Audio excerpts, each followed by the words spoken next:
Ravi de vous retrouver pour ce numéro spécial de votre magazine Éco-Débat. Aujourd'hui, nous faisons un focus sur l'espace UEMOA. Un nouveau cadre réglementaire est en cours d'implémentation dans l'industrie financière de l'UEMOA, avec notamment la mise en place du projet de l'interopérabilité des services financiers numériques. Quel impact sur l'économie sous-régionale? Comment les acteurs du secteur numérique s'organisent pour accompagner cette initiative? Messieurs, nous parlons aujourd'hui de l'interopérabilité des services financiers. Et avec nous, Monsieur Alex Sea, vous êtes le directeur de Africa FinTech Forum. Merci d'être avec nous. C'est un plaisir. Et avec nous sur le plateau, Monsieur Isaïe Diei, vous êtes le directeur, le CEO de Afri Novatech. Merci d'être avec nous. Je vous remercie. Alors, d'entrée de jeu, Afri Novatech, c'est quoi exactement? Comment est-ce qu'on peut comprendre ce concept ou cette entreprise? Merci infiniment, Monsieur Stéphane, de l'opportunité que vous nous offrez de partager un certain nombre de choses sur ce thème. Afri Novatech, comme je le dis, c'est trois mots que nous avons mis ensemble, l'Afrique, Africa, Innovation and Technology. Nous pensons qu'aujourd'hui, l'Afrique a besoin de l'innovation pour pouvoir rejoindre les autres nations qui se sont développées aujourd'hui au niveau de la transformation digitale. En tout cas, développer l'innovation, c'est un peu aussi ce que vous faites avec l'Africa FinTech Forum. Aujourd'hui, comment est-ce que l'Africa FinTech Forum a évolué ces dernières années quand on regarde un peu l'univers du digital et des finances? Depuis le démarrage des activités en 2017, nous avons pas mal évolué. Nous avons eu pas mal d'activités et d'actions qui ont été menées à la fois à l'endroit des acteurs publics comme des acteurs privés. Donc nous avons mis aujourd'hui en place, accompagné à peu près 7 associations pays qui ont été essaimées depuis le Maroc jusqu'en RDC et même en Côte d'Ivoire. Et aussi nous avons travaillé avec des acteurs comme la Banque centrale des États de l'Afrique de l'Ouest pour organiser son premier échange avec les acteurs FinTech et aussi travailler avec la Banque centrale de Mauritanie pour organiser son premier challenge FinTech. Au-delà de ça, nous avons fait la première étude cartographique de l'écosystème FinTech en Afrique francophone avec le cabinet Deloitte International et puis Microsoft Consulting.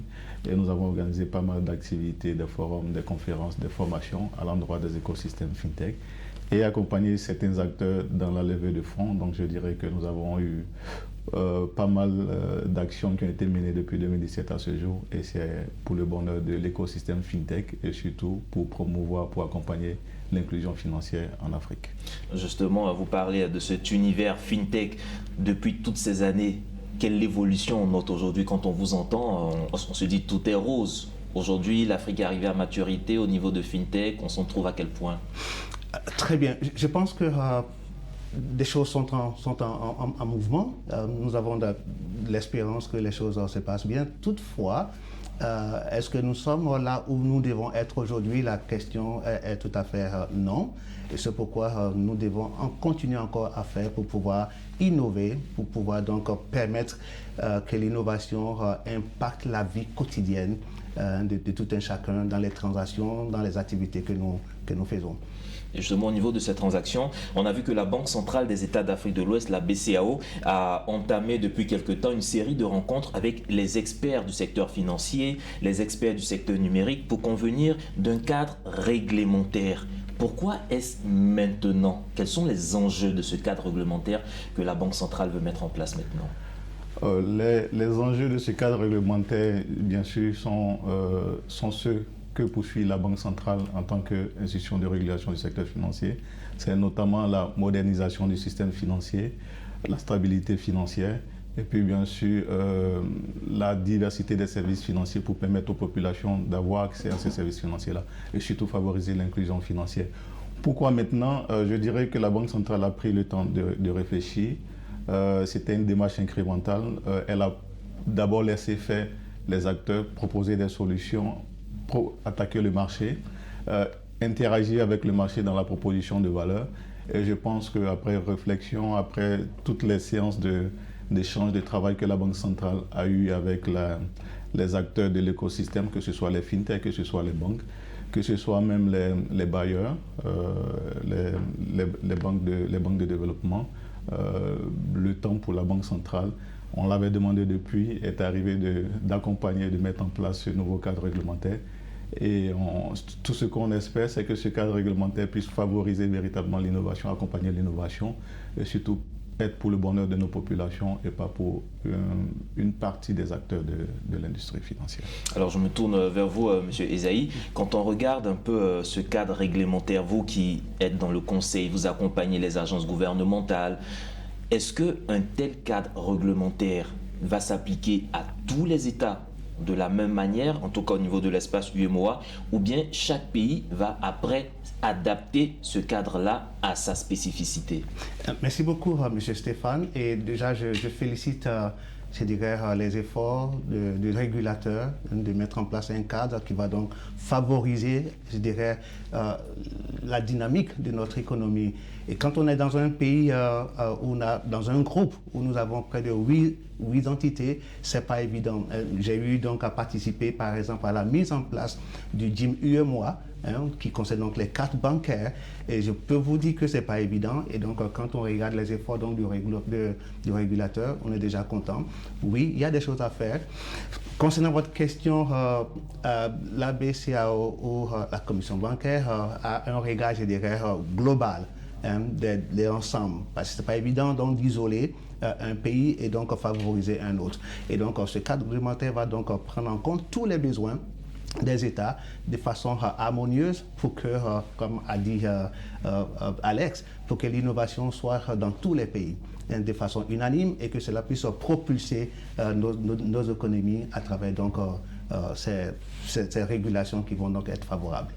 Mais quand on regarde un peu, on voit par exemple dans le cadre de la mise en œuvre de la monnaie unique, l'ECO, on parle de certains critères de convergence auxquels tous les pays doivent tendre d'abord avant de lancer cette monnaie. Est-ce qu'au niveau aussi de ce cadre réglementaire, de ce projet d'interopérabilité, il va falloir attendre que tous les États aient atteint un certain niveau en matière de développement technologique, d'innovation digitale avant de lancer ce projet?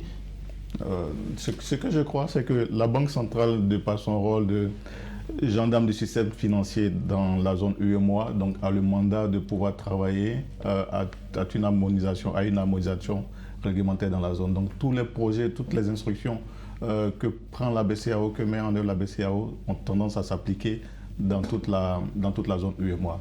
Après, même pour obtenir un agrément bancaire,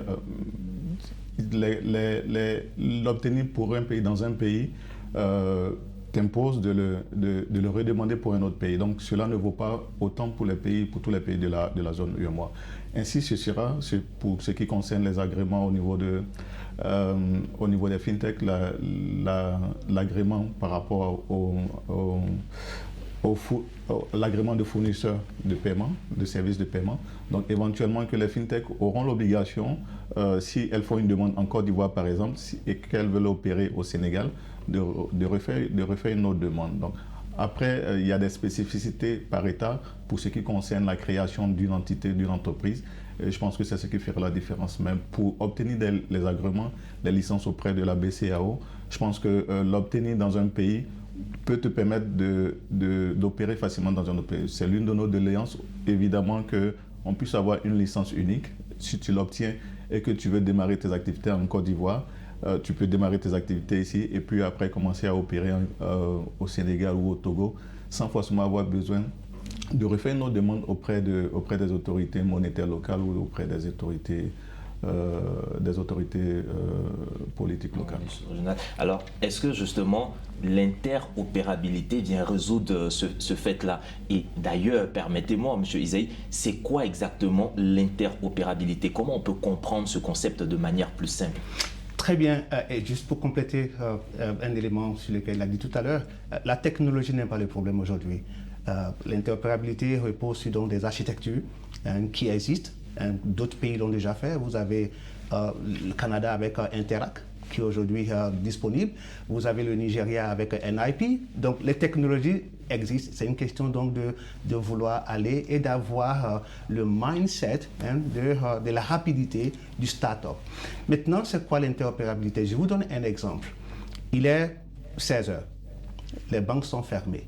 Vous avez besoin de donner 10 millions, mettons simple, 3 millions, 5 millions à un fournisseur pour vous livrer la marchandise.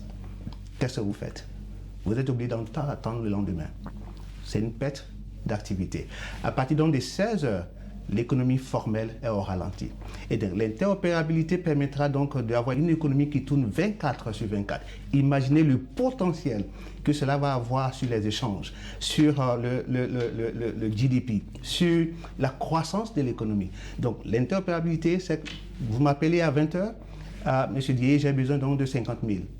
Je prends mon téléphone, je vais sur mon compte et je vous transfère. En 2-3 secondes, vous recevez cet argent. C'est ça, l'interopérabilité. Et justement, la question que je voulais poser, c'était comment est-ce que cette interopérabilité va favoriser le développement bancaire et surtout les entreprises. Mais à entendre ce que vous venez de dire, on a quelques éléments de réponse à l'intérieur, mais pour les populations même, quel impact cela peut avoir sur leur activité? Au-delà de ce que Esaïe disait, notamment la possibilité qu'ont les acteurs à tout moment d'avoir accès de pouvoir faire des opérations, de pouvoir faire des transactions, je pense que l'une des choses que nous devons savoir, c'est que d'une certaine façon, l'interopérabilité a commencé. Pas d'une certaine façon, l'interopérabilité déjà était effective à travers les banques. Esaïe parlait tout à l'heure du JMU-MOA, donc notamment l'interopérabilité monétique qui s'est mise en place avec le JMU-MOA. Il y a d'autres aspects, d'autres facettes de l'interopérabilité qui existent aussi aujourd'hui. Par exemple, quand on prend le mobile money, des fintechs qu'on appelle agrégateurs de paiement permettent aujourd'hui avec ton compte Momo d'un opérateur, que ce soit Orange ou MTN, de pouvoir faire certaines transactions, de pouvoir envoyer de l'argent sur certains comptes. Pour l'instant, c'est assez limité parce qu'aujourd'hui, je peux envoyer sur un certain nombre de comptes, sur un certain nombre de portefeuilles électroniques. Mais aujourd'hui, par exemple, pour prendre le même besoin aujourd'hui, si je suis, par exemple, chez MTN, je peux envoyer de l'argent facilement sur l'interopérabilité effective, envoyer de l'argent sur un compte mobile money, n'importe quel autre compte mobile money, je peux l'envoyer sur un compte bancaire, je peux l'envoyer, je peux rapidement faire, comment on dirait ça, un transfert de la rémittance, pour ne pas citer de nom. Je peux faire de la rémittance, donc faire des envois de fonds là où je veux. Donc les personnes destinataires pourront les retirer comme elles le voudront. Ça peut être sur le compte, aller dans une banque pour retirer, ça peut être sur son compte mobile money, aller dans un point guichet pour retirer, etc. etc. Et l'interopérabilité aussi, l'une des évolutions, c'est de pouvoir directement payer un fournisseur, un distributeur, aller dans une supérette, pouvoir faire son achat facilement à travers son wallet, son compte mobile money ou son compte bancaire pour pouvoir le faire. Donc, les besoins sont là pour la population. Mais l'une des choses derrière l'interopérabilité, c'est les données que produit l'interopérabilité. Ces données-là peuvent être exploitées à la fois par le mobile money, par l'opérateur de mobile money, par la banque. Ça peut être exploité même par la grande distribution pour offrir des services de qualité aux populations. Ça peut être aussi exploité par la médecine, par les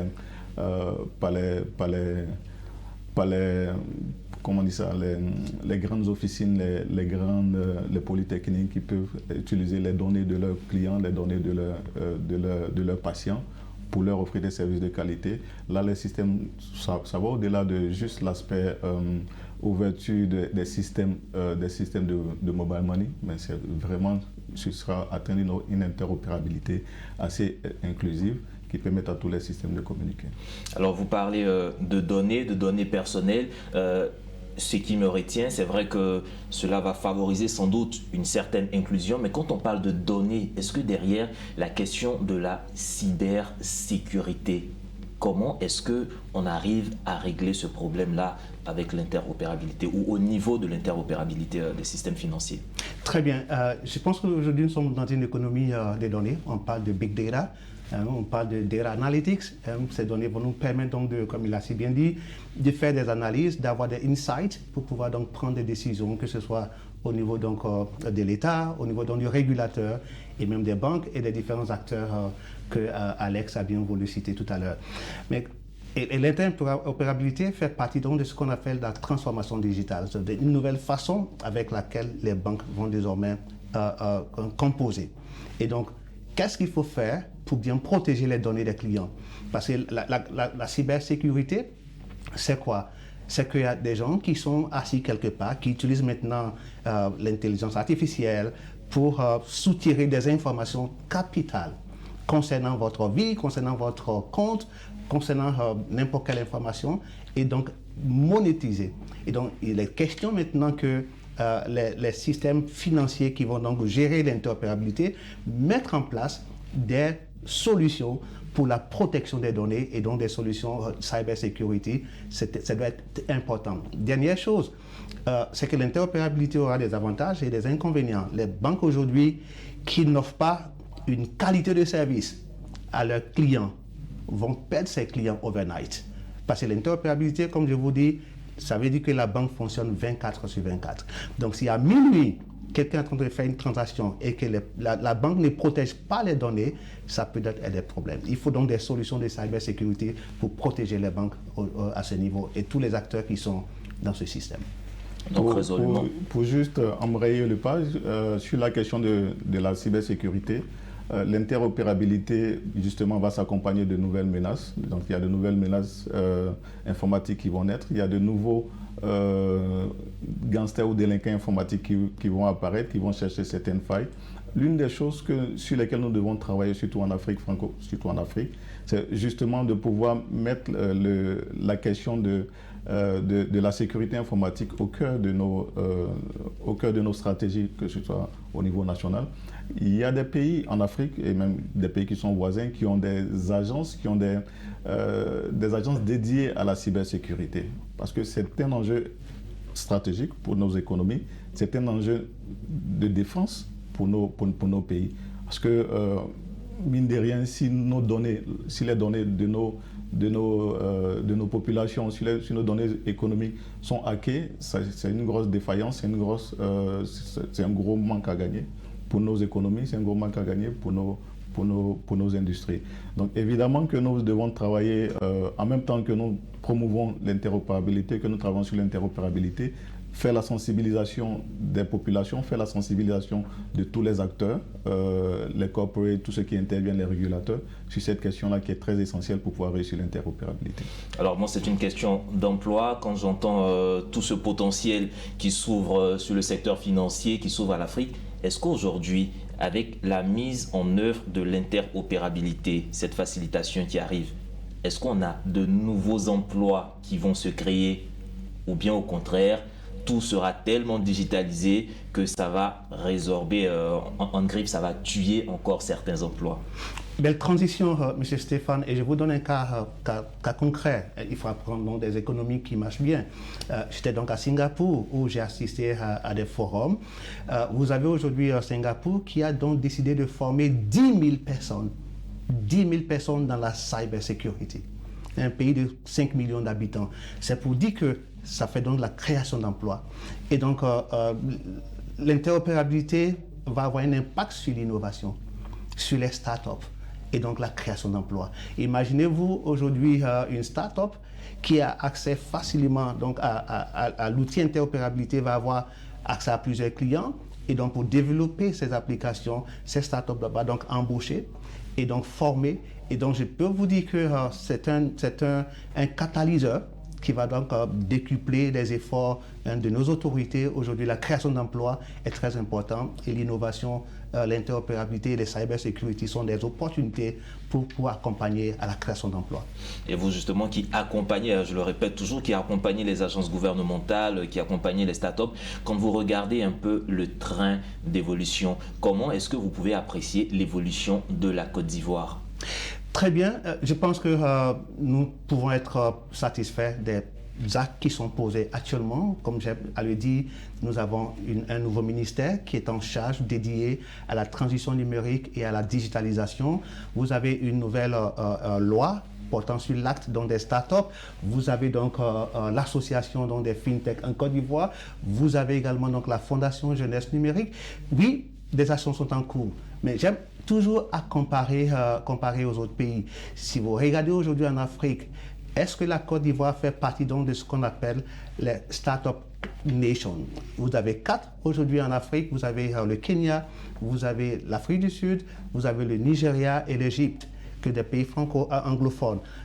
la Côte d'Ivoire a le potentiel d'être la 5e FinTech Nation. Nous avons les moyens, on a mis les moyens pour être champion d'Afrique en football et je pense qu'on mettra les moyens pour être une FinTech Nation dans quelques années avec le soutien de tous les acteurs qui sont dans ce domaine. Alors, vous, au niveau des acteurs, avec en tout cas cette impulsion que vous amenez avec l'Africa FinTech Forum, aujourd'hui, comment est-ce que, on va dire, ce développement des startups, de cette économie, est-ce que vous pensez que ça vient du secteur privé, il faut de la volonté du secteur privé, ou c'est d'abord une volonté politique, publique, on va le dire, des autorités en place? D'accord. Bon, je pense que développer cette industrie, qui est déjà nouvelle, qui est d'abord nouvelle, demande une synergie d'action, que ce soit au niveau des acteurs publics que des acteurs privés. Ce qu'on demande à l'État, ce n'est pas de se substituer aux acteurs, mais c'est plutôt de tracer les sillons pour que les acteurs puissent évoluer, pas facilement, mais en bonne intelligence, qu'ils puissent évoluer dans des conditions idéales de développement. Tracer les sillons, c'est quoi? C'est bien entendu la régulation. Isaïe parlait tantôt du Startup Act, qui est une très belle chose, qui est une très bonne chose, pour pouvoir faciliter, pour pouvoir accompagner le développement de nos startups. C'est quelque chose de très intéressant. Après, pris sur certains domaines spécifiquement, il faut par exemple sur la FinTech, on parlait tantôt du cadre réglementaire qui se met en place avec la BCAO, la nouvelle loi bancaire, etc. C'est une très belle chose, c'est une très belle initiative et je pense que notre régulateur est l'un des plus innovants, des plus ouverts dans notre région parce qu'il a mis en place un bureau FinTech qui donne la possibilité aux FinTech d'avoir cette conversation avec lui s'ils ont besoin de comprendre des choses. Mais ce n'est pas beaucoup. Son approche est très belle, mais elle n'est pas totalement inclusive parce que sur des points, notamment sur la mise en place de la licence de paiement pour les FinTech, pour les acteurs, disons globalement pour les acteurs, la démarche n'a pas été inclusive, de sorte qu'aujourd'hui, les conditions de cette nouvelle instruction sont très menaçantes pour l'industrie FinTech parce que beaucoup de FinTech vont fermer, vont carrément fermer ou vont avoir les activités qui sont détruites. Autant il en va du projet de loi sur l'interopérabilité que nous appelons de tous nos voeux, mais il faut que le régulateur ait une démarche assez collaborative, assez inclusive pour que les acteurs qui sont petits, c'est les FinTech, puissent porter leur voix. Mais aujourd'hui, les FinTech, quand tu prends dans certaines économies et dans nos économies francophones, pour ne pas citer d'acteurs, on voit les levées de fonds, on voit la valorisation que ces acteurs ont, on voit les levées de fonds qu'ils font. Comparé en Afrique anglophone, on voit les grosses levées. Pour dire que les FinTech, ce sont des acteurs à prendre en compte dans l'industrie financière, avec qui il faut discuter et de qui il faut accepter d'apprendre des choses, accepter de partager des choses. Et je pense qu'au-delà de cette volonté de l'acteur public, de l'action publique, les acteurs privés, bien entendu aussi, doivent pouvoir avoir la capacité de pouvoir apporter cette transformation-là dans nos industries. Cela passe sans doute par tout ce qu'on sait de la formation, par des compétences, bien sûr par aussi des ressources financières, donc à travers de l'investissement. Toutes ces choses-là combinées permettent d'avoir une industrie, d'avoir un écosystème qui impacte, qui a de la valeur. Et comme Isaïe le disait encore, si on veut avoir une Startup Nation, il faut qu'on change notre manière de travailler, notre manière de collaborer pour pouvoir être au diapason des Big Four qu'il a mentionné. En tout cas, beaucoup de choses. Juste pour compléter quelque chose là-dedans, regardez aujourd'hui la banque DBS à Singapour, une vieille banque des années 65 et qui est devenue aujourd'hui la première banque FinTech dans le monde entier. Qu'est-ce qu'ils ont fait? Le DG qui vient de Citibank a transformé la mentalité des employés à être des startups. Donc, être start-up, ce n'est pas seulement être jeune, être une nouvelle structure, mais aussi les nouvelles banques. Les banques aujourd'hui, les DG doivent se mettre dans la mentalité des start-up. Et pour l'accompagnement, c'est pourquoi, par exemple, on a signé avec la Silicon Valley Innovation aux États-Unis, où nous allons donc faire donc, des missions pour aller voir et avoir développé donc ce mindset. Alors, je vais terminer avec vous, M. Isaïe. On arrive pratiquement au thème de cette émission. Quand on parle d'interopérabilité de toutes ces technologies, elles reposent en quelque sorte sur la connectivité, sur Internet. On a vu récemment en Côte d'Ivoire, il y a quelques jours, au Libéria, au Ghana, en tout cas les pays côtiers ouest-africains, une grosse coupure d'Internet. Sans Internet, est-ce que l'interopérabilité peut être effective? La réponse immédiate, elle est non. Et je peux vous dire, j'ai rencontré Alex à Kigali lors d'un forum organisé donc par le gouvernement donc, de Kigali, du Rwanda, avec donc la Monetary Authority of Singapore. Et une des discussions pendant donc, les forums était donc autour de ce qu'on appelle public goods. Les infrastructures qui doivent être disponibles, qui doivent être mises en place par le régulateur, par les gouvernements. Nous devons prêter attention. Nous devons avoir donc des backups. C'est inacceptable qu'on vive cette situation. Il faut avoir de la redondance. En technologie, il faut donc avoir des systèmes qui puissent donc se relayer en temps réel. Aujourd'hui, nous sommes dans une économie, je dirais, digitale et il est inacceptable qu'on puisse avoir ce genre de choses. En tout cas, l'Afrique est sur le bon chemin, beaucoup de choses encore à faire, mais beaucoup de belles choses ont déjà été accomplies. Messieurs, merci beaucoup pour vos contributions, en tout cas sur ce nouveau cadre réglementaire sur le projet de l'interopérabilité des services financiers numériques en Afrique de l'Ouest.